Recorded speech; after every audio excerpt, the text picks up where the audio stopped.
Big Four of thrash metal. More like Big Four of shit.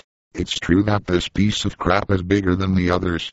Each band from Big Four sucked even more than oral sex lover who drank a huge dose of energy drink.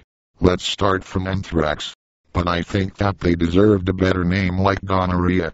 It's worth nothing that this group is the smallest part of the Big Four, and retains at least some attention from audience by clown-like behavior of midget guitar player Scott Ian. I think that the reason of that he can't stand still during the performance of his crappy music lies in the fact that before the concert, manager of the band puts a piece of rebar right up the Ian's ass.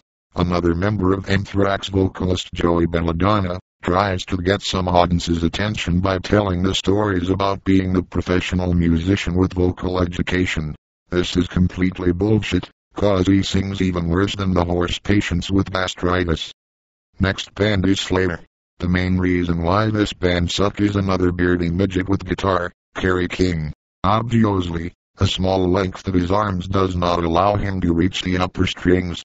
Because of that, all the Slayer riffs are executed on the 6th string, and their music is monotonous as life of a hermit vegetarian. Next band in this list is Megadeth. But I'm saying that it is not a band at all, cause usually band is referred as a group of creative musicians that contains more than one member. Furthermore, Megadeth's music, completely written by Dave Mustaine, is boring as a family photo album of an 80-year-old spinster, and their lyrics can be compared with the dream of the drunken dog. So here we are, finally get to the biggest part of Four of Thrash, Metallica. But their value does not correspond to their level of technique and quality of their songs.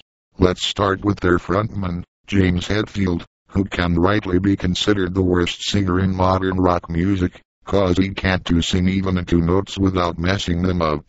And his guitar playing is so awful that I don't want to talk about it. Lars Ulrich is considered as one of the greatest drummer of our time. Well, if his greatness is determined by the number of drum parties he fucked up, and absolute inability to using the double bass, I totally agree with this statement. Their dead bass player Cliff Burton mistakenly considered as the greatest virtuoso of the instrument in history, but his solos is just a ripping off of Billy Sheehan's doodles. The last member of the band is Kirk Hammett, also known as Gay in the Tights and the worst guitar player in the history. He can't even play his own primitive solos without fucking them up. I think that he can be replaced by a monkey, learn to play a pentatonic scale on guitar. Lastly, I would say that you gotta be a completely moron to let out those 4 bands to play on one stage, and a freaking retard to like their music.